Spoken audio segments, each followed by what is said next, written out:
बिस्मिल्लाहिर्रहमानिर्रहीम। नाज़रीन अस्सलाम वालेकुम। मैं हूं आपका मेज़बान साबिर शाकिर, वफाकी दारुल हुकूमत इस्लामाबाद से। कुछ ताज़ा तरीन ख़बरें हैं, इंफॉर्मेशन हैं और अहम तरीन डेवलपमेंट हो रही हैं। वज़ीर आज़म इमरान ख़ान वापस आ रहे हैं और मुझे लगता है कि वो टार्ज़न की तरह वापस आएंगे। और क्या कुछ करने वाले हैं ये मैं आपको बता दूँ। सूरत हाल ये है कि आजकल वो आपको मालूम है कि क्वारंटीन में है कोरोना पॉजिटिव के बाद अपने निजी रिहाइशगाह बनी गाला में, लेकिन वो क्वारंटीन होम में होने के बावजूद सलाह मशवरे कर रहे हैं, सोच विचार कर रहे हैं, रिविज़िट कर रहे हैं। और ख़ास तौर पे 3 मार्च को जो उनको धचका लगा, साबिक वज़ीर आज़म गिलानी सेनेटर की सीट पे जीत गए, हफीज़ शेख हार गए और मेजॉरिटी होने के बावजूद पाकिस्तान तहरीक इंसाफ और उनका इत्तेहाद जो है वो अपनी सीट न बचा सका।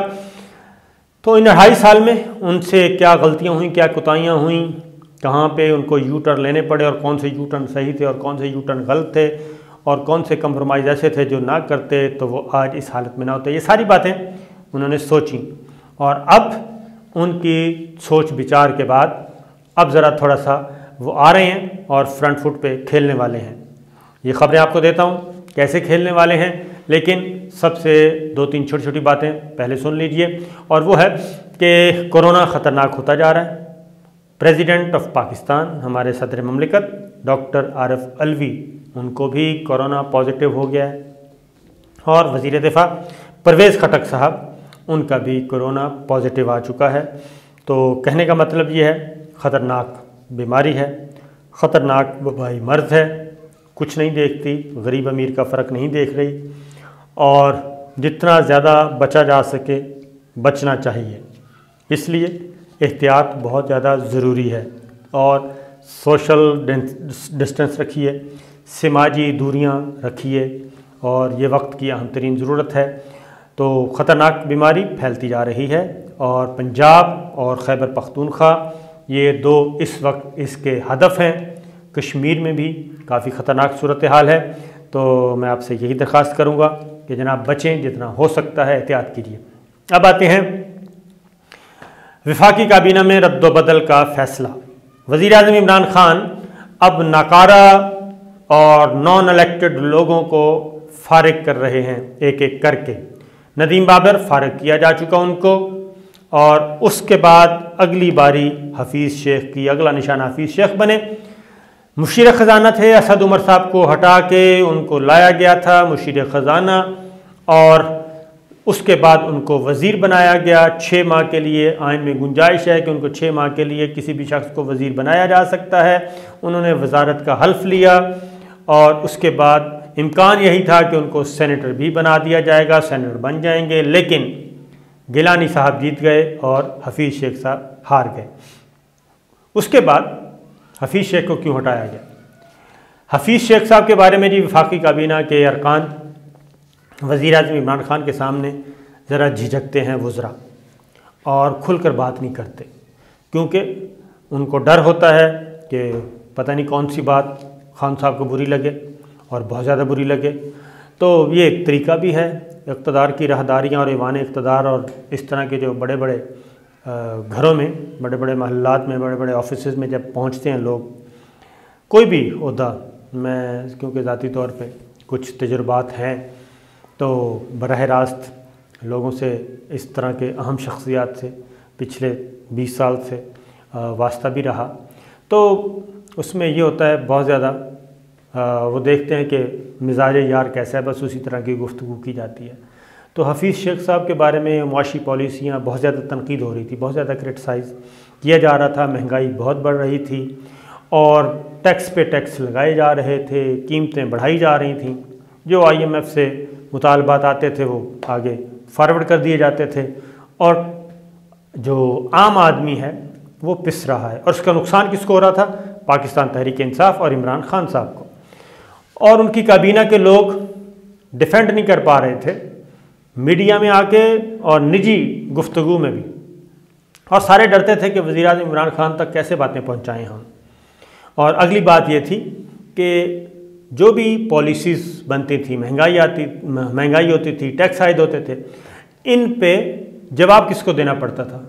जवाब देना पड़ता था जो प्रोग्राम्स में, मीडिया टॉक शोज़ में आते हैं, शिबली फराज साहब को देना पड़ता था, फवाद चौधरी साहब को देना पड़ता था, शेख रशीद साहब को देना पड़ता था, उनके पास कोई जवाब नहीं होता था।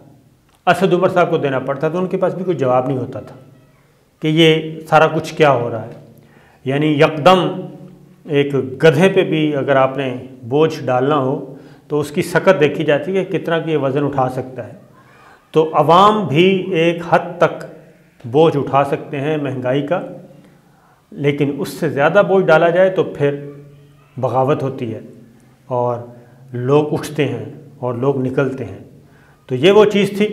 फिर मीडिया में आके हफीज़ शेख साहब और उनकी टीम मीडिया में आके डिफेंड नहीं करती थी, वजाहत नहीं करती थी। उन्हीं वज़रा को प्रेस कॉन्फ्रेंस करना पड़ती थी जो जिनके मुताल्लिक ये मामलात होते नहीं थे, और सारा मलबा फेंक दिया जाता था वजारत इत्तलात व नशरियात पे कि जी ये मीडिया को सही हैंडल नहीं कर पा रहे। खैर वही हुआ। हफीज़ शेख साहब, ये इत्तफाक की बात है कि गिलानी साहब ने उनको हरा दिया, और उसके बाद फिर मज़ीद फिर एक और चीज़ हफीज़ शेख साहब को फारिग किया। स्टेट बैंक के बारे में जो ऑर्डीनेंस, वो बिल्कुल एक नाकाबिल कबूल ऑर्डीनेंस था, और वो भी किसी की फरमाइश पे हो रहा था बाहर से, और उसका दिफा किया जा रहा है। और उस पे भी जो विश लिस्ट आई IMF की या जिसकी भी, तो वो उन्होंने पेश कर दी और एक ऑर्डीनेंस भी तैयार हो गया और मुसवदा तैयार हो गया, उस पर भी बातचीत हुई। तो लिहाजा जो मुझे लग रहा है कि हफीज़ शेख साहब के बाद रज़ा बाक़िर जो हैं गवर्नर स्टेट बैंक, हो सकता है वो भी अपने ओहदे पे ना रहें, क्योंकि वो भी ऐसे ऐसे इख्तियारात मांग रहे हैं और ऐसे इस्तिस्ना इम्यूनिटी मांग रहे हैं कि जनाब उनको कोई भी ना पूछे, स्टेट बैंक को कोई भी ना पूछे, काबीना भी ना पूछे, वज़ीर आज़म भी ना पूछे, प्रेसिडेंट भी ना पूछे, उनको कोई ना पूछे, और उनको फुल आज़ाद कर दिया जाए। तो ये चीज़ें चल रही थी। लिहाजा हफीज़ शेख साहब को फारिग कर दिया और हमाद अज़हर को नया वज़ीर ख़ज़ाना मुकर्रर किया गया, इजाफी चार्ज दे दिया गया। ज़्यादा इम्कान यही है कि वज़ारत ख़ज़ाना वही चलाएँगे, और असद उमर साहब को के साथ कोई और साथ ज़िम्मेदारी हो सकता है। जो हमाद अज़हर साहब वज़ारत छोड़ें, असद उमर साहब को भी ज़्यादा ज़िम्मेदारी दी जा सकती है। फवाद चौधरी साहब को इजाफी ज़िम्मेदारी दिए जाने का इम्कान है। नई लोगों में फवाद चौधरी साहब मज़ीद इम्पॉर्टेंट होने जा रहे हैं। शहबाज गिल और फैसल जावेद साहब के बारे में है कि उनको वज़ारत इत्तलात व नशरियात में 50-50 कर दिया जाए। शिबली फराज साहब वज़ारत पेट्रोलियम का कलमदान उनको सौंपे जाने का इम्कान है। सैफुल्लाह नियाज़ी साहब ये वज़ीर आज़म के मुआवन ख़ुसूसी या वज़ीर आज़म हाउस में या वज़ीर आज़म सेक्रेटेरिएट में उनकी मुआवनत करेंगे, वो भी इम्पॉर्टेंट होने जा रहे हैं। और उसके अलावा वज़ीर आज़म इमरान खान काफ़ी कुछ सोच रहे हैं, सलाह मशवरा भी कर रहे हैं।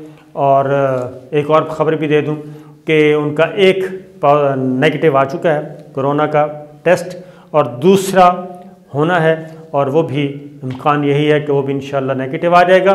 तो जुमेरात को जो काबीना का इजलास है उसमें वज़ीर आज़म इमरान खान मौजूद होंगे, वो बरह रास्त हों या फिर वीडियो लिंक के ज़रिए, लेकिन वो ख़ुद सदारत करेंगे। अगर वज़ीर आज़म इमरान खान लगते हाथ एक और फ़ैसला भी कर लें, इशरत हुसैन को भी फारिग कर दें, रज़ाक दाऊद साहब को भी फारिग कर दें, तो ये भी उनके लिए अच्छा होगा। और नॉन इलेक्टेड लोग जो हैं उनसे जान छुड़वाएँ, अपने पार्लिमान से लोगों को लेके आएँ, और इत्तेहादी जमातों के साथ उनकी वर्क रिलेशनशिप अच्छी होनी चाहिए। वज़रा को वो ख़ुद मुख्तार करें वजारतों में, तो आई थिंक इससे फ़ायदा होगा। और वज़ीर आज़म इमरान खान इसी पे सोच रहे हैं। और एक और बात भी बता दूं कि वज़ीर आज़म इमरान खान की एक अहम मीटिंग हुई, वो काफ़ी गर्मा गर्म मीटिंग थी, और बहस व मुबाहिसे वाली, यानी लड़ाई मार कुटाई वाली नहीं, बहस व मुबाहिसे वाली, हार्ड टॉक, और उसमें दलाइल आर्गूमेंट्स दोनों तरफ के थे। लेकिन इत्तलात के मुताबिक वज़ीर आज़म इमरान खान ने अपनी बात मनवा ली और उन्होंने अपने फ्री हैंड लिया, और उसके बाद ये फ़ैसले करने जा रहे हैं।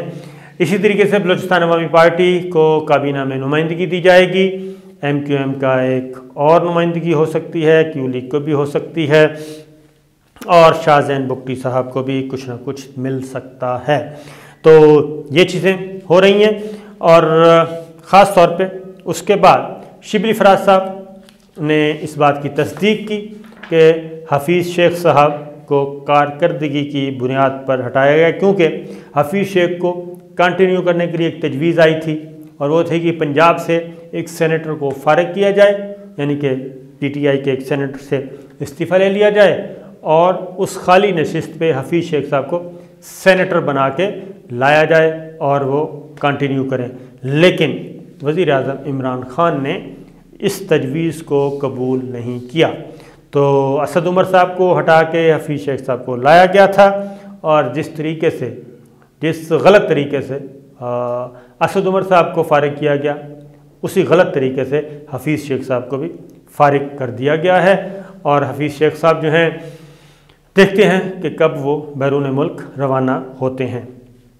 उसके बाद आती है जी पीपल्स पार्टी। बिलावल भुट्टो ने बिल्कुल उनका हक बनता है कि पहले उन्होंने हफीज़ शेख साहब को डिस्क्रेडिट किया और अब हुकूमत की तरफ से भी वो डिस्क्रेडिट हो गए और अपने घर जा रहे हैं। उसके बाद आते हैं जनाब कोरोना बहुत ख़तरनाक हो गया है और पंजाब में मोस्टली शहरों में लॉकडाउन, स्मार्ट लॉकडाउन जिसे कहते हैं, वो हो चुका है। इस्लामाबाद, पिंडी में भी हो चुका है। मुल्तान, गुजरांवाला, फैसलाबाद, पेशावर, मुजफ्फराबाद, मीरपुर ये ख़तरनाक शहर हैं। बहावलपुर ये ख़तरनाक शहरों में शामिल है। हॉस्पिटल्स फुल हो चुके हैं, वेंटिलेटर्स खाली नहीं हैं, ऑक्सीजन वाले बेड जो हैं वो भी फुल हो चुके हैं।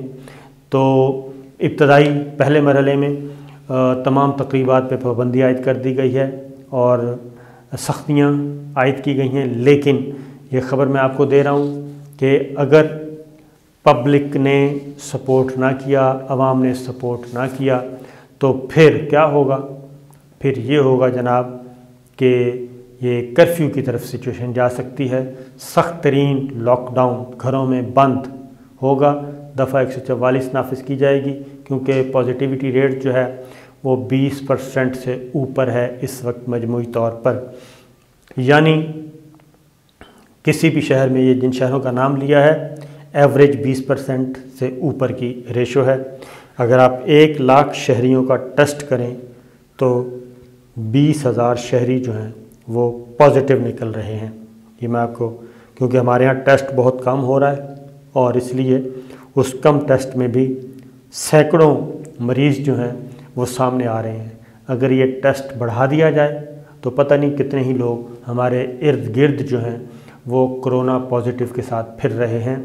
तो एहतियात करने का मतलब भी ये है कि अगर कोई इस तरह का कोरोना के मरीज़ फिर रहे हैं जिन्होंने अपना टेस्ट नहीं करवाया, जो इसको नॉर्मल नज़ला ज़ुकाम समझ रहे हैं, नॉर्मल सर दर्द समझ रहे हैं, नॉर्मल बुखार समझ रहे हैं, तो ऐसे लोगों से बचने के लिए अपने मुंह पे मास्क चढ़ाएं, सैनिटाइज़र का इस्तेमाल करें।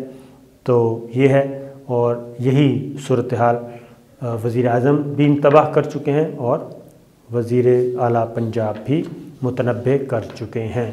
तो ये थी। तो वज़ीर आज़म इमरान ख़ान जब वापस आएंगे जी जुमेरात को, तो ये हफ़्ता इम्पॉर्टेंट है, अहम तरीन है, और नई टीम वो कुछ काफ़ी रद्दोबदल करना चाह रहे हैं। 1-2 और भी वजारतें हैं जिसके बारे में मैं आपको नहीं बता सकता, लेकिन हैं 2-3 वजारतें जहाँ पे मैच पड़ा हुआ है काफ़ी सख्त किस्म का कि क्या किया जाए। तो ये थी अब तक की इतलात। इजाज़त दीजिए, अल्लाह हाफ़िज़।